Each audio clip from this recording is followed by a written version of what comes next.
유진용 전 문체부 장관 스튜디오에 나오셨습니다. 어서 오십시오. 네. 네, 안녕하세요. 장관 퇴임 후에 방송 인터뷰는 처음이시죠? 예, 처음입니다. 나와주셔서 감사드리고요. 바로 본론으로 들어가겠는데, 네. 이 박근혜 정부 출범하면서 초대 문체부 장관을 맡으셨잖아요. 네. 그만두신 게 2014년 언제죠? 7월 16일입니다. 7월 16일. 예. 재직 기간 중에 말이죠. 예. 지금 문제가 되고 논란이 되는 블랙리스트라고 하는 걸 예. 장관께서는 보셨어요? 예, 봤습니다. 언제 보셨습니까? 리스트로 본 거는 2014년 6월경으로 기억을 하고요. 퇴임 직전이네요. 퇴임 직전이었습니다. 예. 그리고 리스트 이전의 형태로는 구두로 수시로 김기춘 비서실장의 지시라고 하면서 모철민 수석이나 김소영 비서관을 통해서 문체부로 전달이 됐었습니다. 이 리스트가 2014년 6월인데 네. 그 이전과 이후가 나뉘는군요. 이전이라면 어떤 겁니까? 이전을 설명을 드리려면 예. 좀 얘기가 길어지겠지만 제가 처음 취임하던 어떤 배경도 잠깐 설명을 예, 드리는 게 좋을 것 말씀하세요. 같습니다.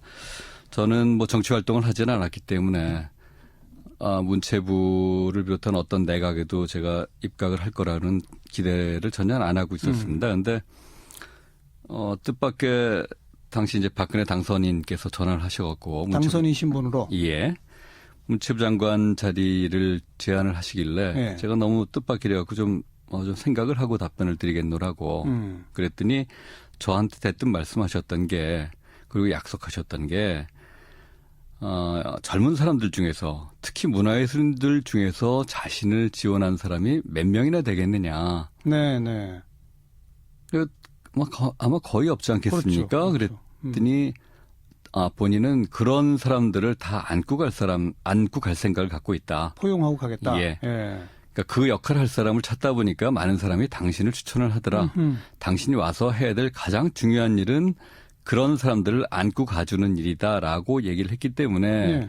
저는 그게 굉장히 보람 있는 일이 될 거라고 생각을 박근혜 하고. 정부 탄생에 반대한 문화예술계를 끌어안고 가자. 그렇죠. 좋네요. 예. 예.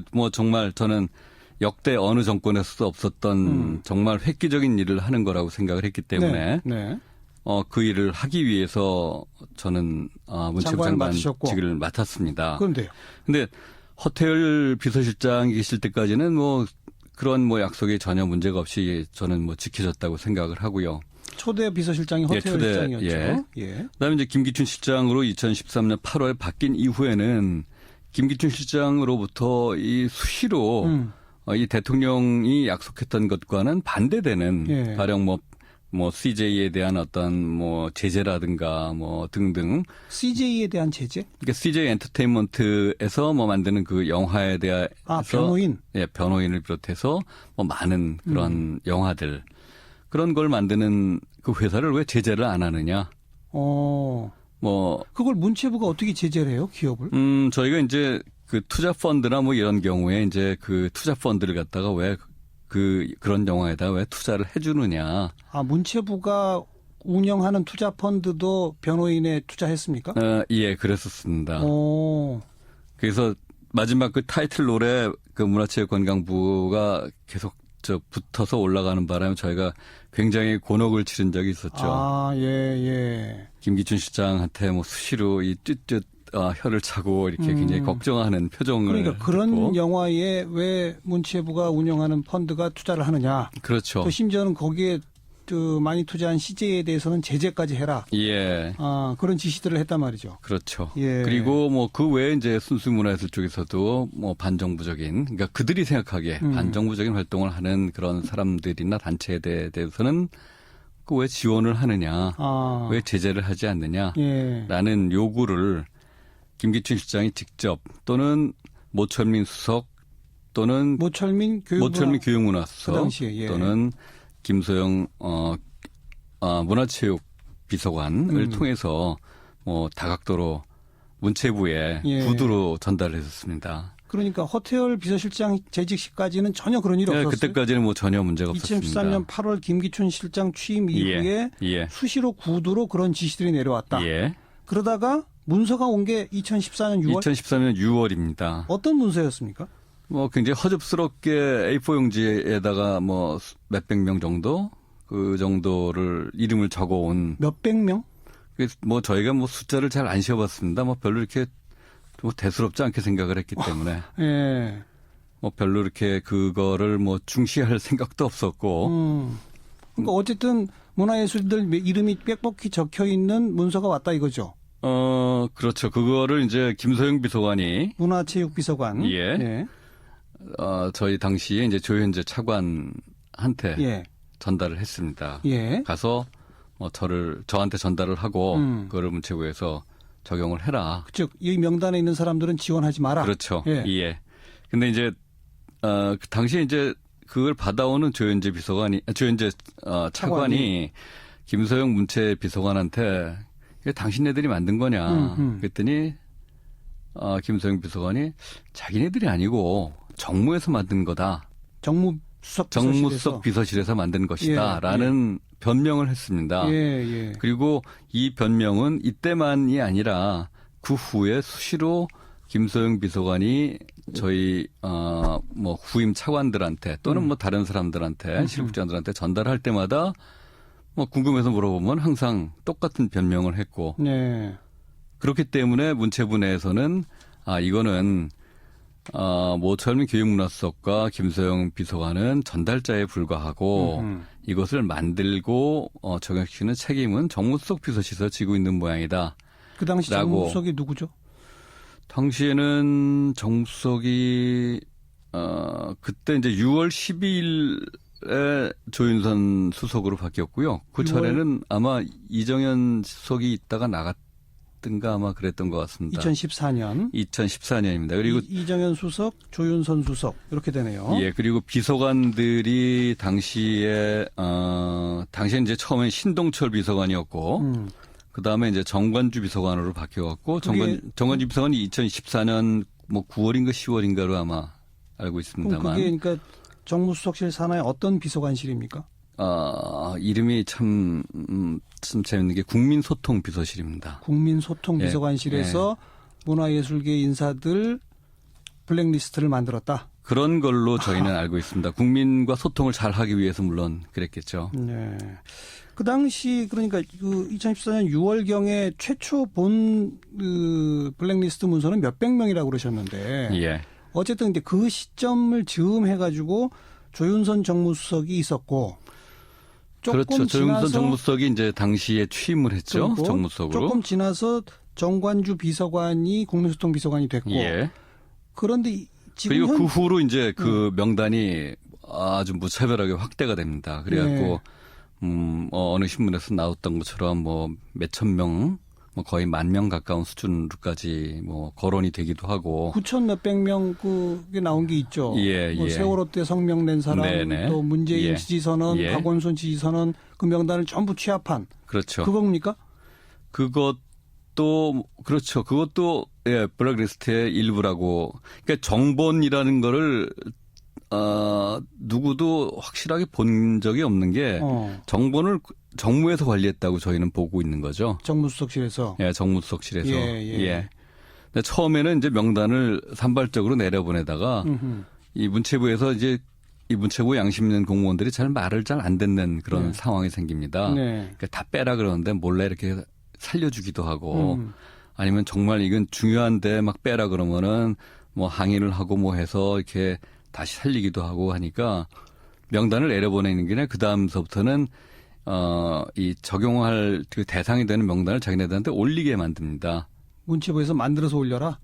아니요. 그러니까 문체부에서 가령 지원 대상 리스트에 그 지원 대상자들이 있으면은 있죠. 지원 대상자들 자체를 갖다 통째로 다 자기네들한테 올리면은 자기네들이 거기서 선별해서 이거는 되고 이건 안 되고 그때부터는 뺀다는 거죠? 그렇죠. 그러니까 자기네들이 갖고 있던 그게 있겠죠. 지금은 다 자기네들이 뭐 물론 파기했을 거라고 저는 생각합니다만 어떻든 당시에 많은 사람들이 그 리스트의 실체를 인식했고 또 리스트의 형태를 어떻든 봤고 그렇기 때문에 리스트가 없었다라고 얘기를 하는 거는 그거는 말이 안 되는 그러니까 얘기죠. 이 리스트가 한 번에 그냥 뭐 9천 몇백 명이 한꺼번에 온 게 아니라 차곡차곡 수시로 왔군요. 예, 굉장히 정성을 많이 들여가고 그 사람들이 아주 오랜 시간에 걸쳐서 그걸 확대하고 만드는 노력을 했습니다. 그러니까 유진용 장관이 장관 재직 시절까지는 수백 명에 불과한 리스트가 처음 왔었고. 그렇죠. 그렇죠. 예. 그러니까 유진용 전 장관은 직접 이 수천 명 단위가 되는 리스트를 보시진 못한 거네요. 저는 직접 보지 못했습니다. 퇴임 이후에 그런 게 수시로 계속 왔다는. 그렇죠. 왔다는 얘기를 전에 들으신 거고. 들으면서 당시에 여러 이제 문체부 후배들이 와갖고 정말 양심의 가책을 얘기를 하고 뭐 답답함을 하소연하는 그런 일들이 있었습니다. 그런 퇴임 이후에 확대되는 리스트들을 만든 것도 청와대 정무수석실 산하 국민소통비서관실이다. 문체부 내에서는 그렇게 알고 있습니다. 그러니까 그걸 담당했던 사람들은 모두들 그렇게 알고 있습니다. 그러니까 전달자는 교육문화수석실이지만 누가 만들었냐 물어보면 항상 그렇게 답을 하더라. 예. 그럼 당시 정무수석이 조윤선 수석 현재 문체부 장관이고 당시 국민소통비서관 정관주 비서관이 현재 문체부 1차관입니다. 예. 그죠? 그렇습니다. 그러니까 그 리스트와 직접 관련된 분들이 직접 답답해서인지 아무튼 직접 이렇게 관리를 하기 위해서 직접 장차관으로 와서 열심히 일을 하고 있는 그런 상황인지도 모르겠습니다. 자, 그럼 이 대목에서 그 리스트를 주도한 사람 그럼 누구라고 생각하세요? 주도한 사람은 지금 감춰져 있으니까 정확하게 누구를 지명하기는 힘들죠. 근데 정말 요새 유행하듯이 합리적 의심을 한다면 김기춘 비서실장이라고 봐야겠죠. 그리고 그 위가 있을까요? 그건 뭐 모르겠습니다만. 대통령이 지시를 안 했다? 그거는 모르겠습니다. 그거는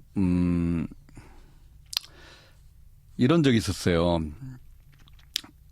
김기춘 비서실장이 와갖고 무차별하게 아무튼 그런 지시를 했는데 저한테 지시한 거는 저는 물론 그냥 무시해버렸고 즉시. 그러니까 그거를 이제 모철민 수석이나 김소영 비서관을 통해서 저희 실국장들한테 수시로 압박을 하고 누구 직원 빼라 그렇죠. 무슨 왜 프로그램 왜 넣느냐 등등 이제 계속 압박을 하고 그러니까 그 사람들의 그 지시로 인한 그 스트레스가 저희 그 실국장들 국과장들 사이에 아주 굉장히 심했습니다. 그리고 그게 이제 연말까지 계속돼 갖고 제가 이건 이 상황이 계속되면 안 되겠다라고 생각을 했고 저는 대통령한테 분명히 그러지 않겠다는 약속을 받고서는 시작을 했기 때문에 포용하겠다고 했죠. 그렇습니다. 그래서 김기춘 실장 몰래 김기춘 실장께는 제가 다른 거 보고 하겠다고 이 위장을 하고 대통령 면담 신청을 했습니다. 그래서 제가 대통령을 만났던 게 2014년 1월 달입니다. 1월 말이었는데요. 1월 29일로 제 메모에 돼 있네요. 그래서 대통령을 뵀습니다. 뵈서 다른 건 형식적으로 아주 간단하게 보고를 하고 제가 대통령께 제가 오늘 뵙고자 했던 거는 이것 때문에 뵙고자 했던 게 아니라 본 건이 다 따로 있다. 그러면서 이제 그 설명을 드렸어요. 김기춘 실장 부임 후 이런 일들이 있다. 대통령이 나한테 말한 거랑 다르다. 그렇습니다. 이런 식으로 하실 거면은 제가 이 자리에 있을 필요가 없고 저는 원래 약속했던 것처럼 그렇게 해야 된다고 생각합니다. 그리고 원래 그렇게 해야지 되는 것이고 저는 그렇게 할 수 있는 자신이 있고 그러니까 계속 맡겨주셔야지 그거를 계속 그랬더니 대통령께서 원래대로 하시라고 그렇게 다시 약속을 하셨어요. 그리고 제가 대통령 면담을 마치고 나오면서 모철민 수석한테 당신도 분명히 대통령 앞에서 약속하시는 걸 듣지 않았느냐. 모철민 수석이 배석을 했군요. 그렇습니다. 3시 그 자리에 3시 있었습니다. 그래갖고 제가 모철민 수석 보고 대통령 약속을 지금 당신도 들었으니까 앞으로 김기춘 실장이 어떤 지시를 하더라도 나는 따를 생각이 없다. 그러니까 당신은 앞으로 김기춘 실장이 어떤 지시를 하더라도 그거를 우리 실국장들한테 얘기를 하고 우리 실국장들 못 살게 굴지 마라. 전달도 하지 마라. 그렇게 얘기를 했습니다. 그래서 한 두세 달 한 소강 상태가 있었어요. 그게 이제 세월호 참사가 있기 전까지 그 한 두세 달 정도. 그때는 아주 평화로운 시기가 있었죠. 근데 세월호 참사가 나고 나갔고 어쩌고저쩌고 이제 슬슬 구두로 이렇게 좀 시비를 걸기 시작하더니 6월 달 들어서는 정식으로 이제 문서까지 온다? 문서가 오게 된 겁니다. 그러니까 문서라기보다는 이게 서류 형태로 온 거죠. 알겠습니다. 전달한 것은 교육문화수석실. 네. 모철민 당시 수석. 지금 프랑스 대사죠. 예. 김소영 당시 비서관. 예. 현재 숙명여대 교수로 돌아갔습니다. 그리고 그 작성했다고 하는 것은 정무수석실. 네, 서류 형태는 정무수석실로 알고 있고요. 그래서 왔다고 문체부는 다 알고 있다. 거기에 관여된 사람들은 처음에는 신동철 비서관, 그다음 정관주 비서관. 그 위에는 조윤선 수석, 그 전에는 이정현 수석, 그 위에 이제 김기춘 실장. 과연 그게 대통령의 지시인지는 불투명하다. 저는 지금도 굉장히 궁금한 게 대통령이 제가 다시 2014년 1월 말에 뵙고서는 여쭤봤을 때 분명히 그대로 하라 그랬거든요. 처음에 제가 들어올 때 그 약속을 했고 그다음에 제가 맨 마지막에 이 면직되고 나갈 때 면직되기 바로 며칠 전에 대통령하고 단 둘이 다시 뵐 기회가 있었습니다. 독대를 해서. 그래서 그 자리에서 다시 그 얘기를 했습니다. 이러시면 안 됩니다. 처음에 약속했던 것처럼 이렇게 하셔야지 앞으로 국가가 위기에 처할 때마다 반대하는 사람들을 계속 쳐내면은 나중에는 한 줌도 안 되는 같은 편 가지고 어떤 일을 하시겠습니까? 그랬더니 거기에 대해서는 아무런 말씀도 안 하시더라고요. 그래서 저는 지금도 이게 정말 대통령 뜻인지 아니면 호가호위를 한 김기춘 비서실장의 장난인지 그거는 역사의 정의를 위해서도 저는 밝혀야 한다. 특검에서 가려줘야 된다고 생각을 합니다. 알겠습니다. 재임 중 거의 퇴임 직전에 그 수백 명 리스트를 받고 어떻게 처리하셨어요? 그냥 무시하기로 했는데요. 그 전에 이제 구두로 저희가 받았을 때는 그냥 쉽게 무시를 했습니다. 그런데 그렇게 무시해도 돼요, 근데? 비서실장이 무시하면 이제 굉장히 불쾌하죠. 불쾌하니까 이제 여러 가지로 김기춘 실장하고 저희하고는 굉장히 사이가 안 좋았습니다. 사실은. 하긴 비서실장이라 하지만 뭐 직접적인 지시 이런 게 아니라 이제 협조 부탁일 테니까 그렇습니다. 무시할 수 있는 거군요. 그렇죠. 법적으로 따지면은 그 사람이 문체부나 어떤 내각에도 지시할 수 있는 권한은 없는 거죠. 근데 뭐 저희는 그걸 따지기에 앞서서 그 사람이 그런 얘기를 한다는 거가 가당치가 않다고 생각을 했기 때문에 전혀 응하지 않았었고. 근데 2014년 6월에 이 문서 서류 형태로 이걸 보내왔을 때는 저희들이 의논을 해서 야 이게 그래도 구두가 아니고 서류로 보내왔는데 우리가 조금 성의는 보여줘야 되지 않겠냐. 어떻게 해요? 그래서 1급들 관련된 1급들하고 조현재 차관하고 같이 모여서 회의를 했습니다. 어떻게 할까 했더니 이구동성으로 이건 말이 안 된다. 이런 거를 시킨다는 건 말이 안 되고 이걸 우리 부가 이걸 적용한다는 건 말이 안 되기 때문에 하지 말자. 다만 조금 뭐 모양 갖추기를 해서 거절을 하자. 번번이 이런 거 요구가 오면은 관련된 1급들이 회의를 해서 번번이 거절하는 그런 뭐 수고를 좀 하고 모양을 갖추자라고 얘기를 했죠. 그리고 그 1급들이 제가 나간 다음에 딱 골라져서 잘린 겁니다. 그 소위 1급 1급들 속아내기가 그 연장선상입니다.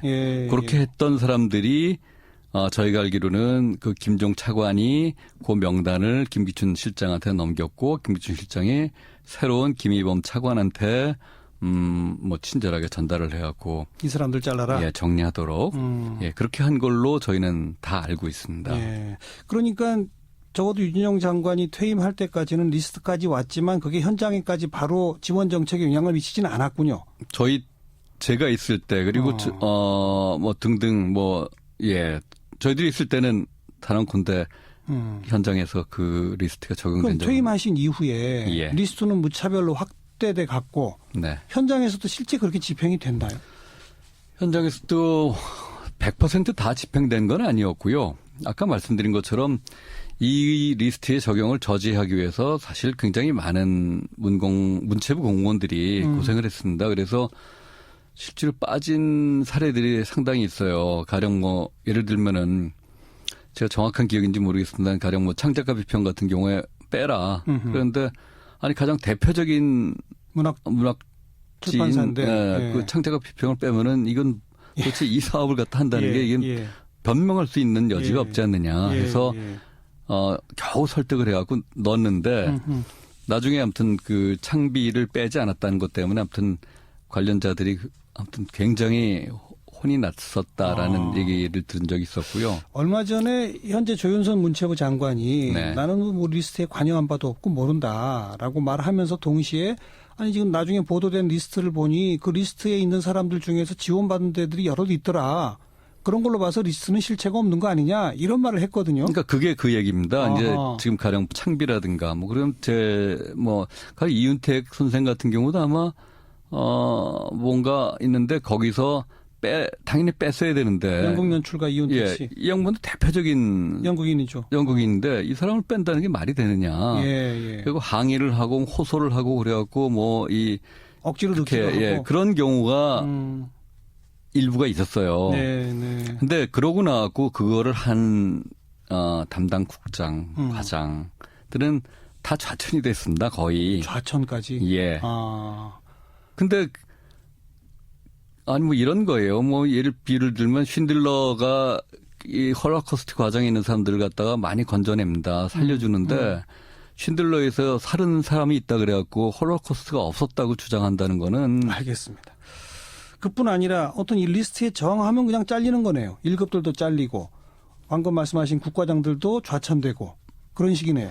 그렇죠. 그게 제가 생각하기에는 김기춘 실장의 아주 엄정한 규칙 적용이라고 생각을 하고 있었습니다. 예. 이게 유진영 장관이 문화부 공무원 시작하신 게 몇 년도죠? 제가 79년에 공무원 생활을 시작을 했고요. 군대 갔다 와서 다시 복직을 한 게 83년부터 복직을 했었습니다. 그때 이제 군사독재 정권 시기다. 예. 그때도 이런 리스트 있었어요? 그때 이제 참 공교롭게도요. 제가 이제 군대 갔다 와서 복직을 했을 때 그때 이제 지금 이 담당하고 있는 과와 같은 그 예술진흥과라는데 담당 사무관으로 있었습니다. 그런데 그때 저한테 맡겨진 업무가 그때 안기부에서 만든 그 민중예술인 명단이라든가 이게 배제자들 명단을 관리를 하는 거였습니다. 그랬어요. 굉장히 갈등이 많았고요. 그 당시에 제가 주로 했던 거는 몰래 그 사람들을 빼서 지원을 해주고 하는 그런 역할을 하면서 세상에 말도 안 되는 이런 짓을 하는 이제 이런 리스트가 이제 유신 정권과 전두환 정권까지 있었고 그 후에는 노태우 정부 때부터 없어요? 그때부터는 제 기억으로는 없어졌다고 생각해요. 리스트는 정말 없었습니까? 리스트로 관리한 적은 없었습니다.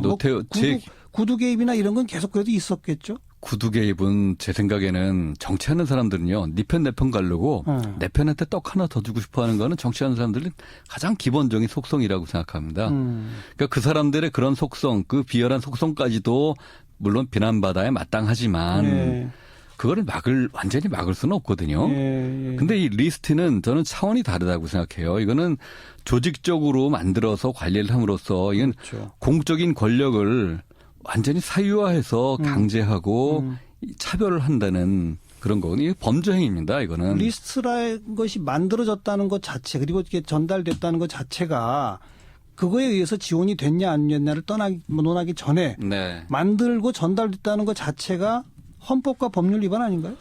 그렇습니다. 저는 이거는 정말 심각한 헌법상의 위반이고요. 이게 피해자들 입장에서는 표현의 자유, 사상의 자유, 행복권 추구의 자유. 이게 그러니까 평등 자유, 이게 모든 자유를 갖다가 아주 명백하게 침해한 거거든요. 그렇죠.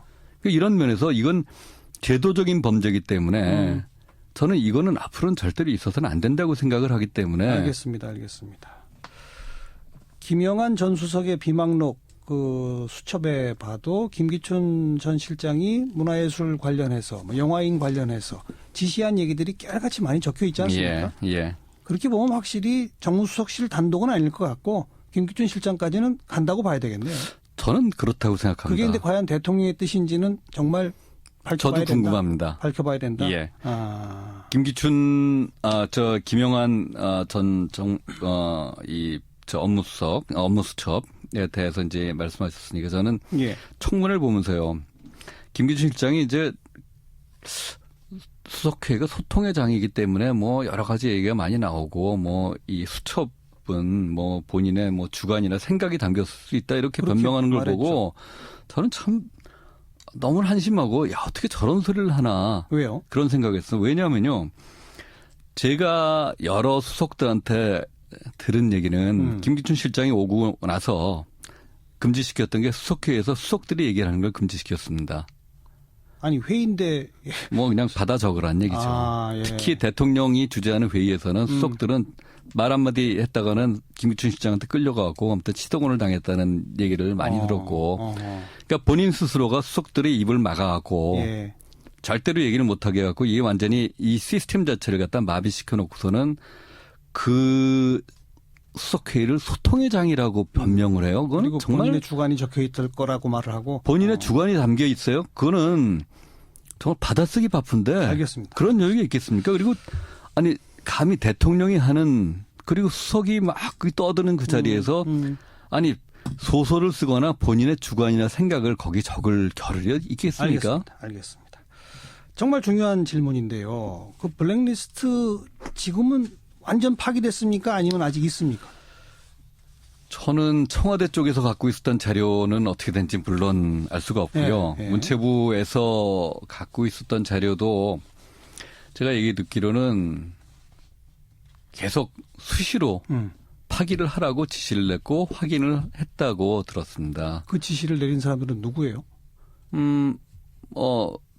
교문수석실을 통해서 지시를 냈고요. 가령 뭐 김소영 비서관이 수시로 지시를 냈고, 그다음에 뭐 분해에서는 뭐 장관과 뭐 등등. 조윤선 장관, 정관주 차관 이런 조윤선 장관은 뭐 장관으로 온 지가 얼마 안 됐으니까. 그건 김종덕 장관이.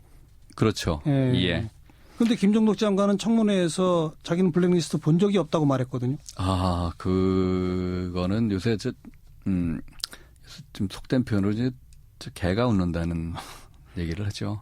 명백한 위증이다. 그렇습니다. 조윤선 장관도 자기는 그런 거 전혀 모른다라고 말했거든요. 그것 역시. 그거는 그 밑에 비서관은 뭐 물론 당연히 관련이 있지만 그 위에 수석이 알았다 몰랐다 그거는 뭐 그들끼리 해결해야 되는 문제겠죠. 네. 그리고요. 문체부의 그 문체부 리스트는. 내에 있는 자료는요. 뭐 이번에 특검에서 압수수색을 했으니까 아마 찾아낼 거라고 저는 생각을 합니다. 왜냐하면요. 이것도 이제 저는 이제 합리적인 기대라고 생각을 하는 게 제가 그동안 저희 문체부 식구들한테 항상 부탁을 했던 게 장차관이 아무리 지시를 하더라도 옳지 않은 거는 니들이 지적을 해야 된다. 그리고 그럼에도 불구하고 저뿐만이 아니라 누가 오더라도 이 부당한 지시라든가 이런 거를 하면은 물론 정당한 지시할 때도 이 기록을 남겨야겠지만 특히 부당한 지시를 할 경우에는 그거를 이 수행하는 과정에서 반드시 세세한 메모와 그 기록을 남겨라. 이거는 가지고 있어라. 예, 역사의 기록이기 때문에 당신들은 이걸 해야 될 공공의 의무가 있다.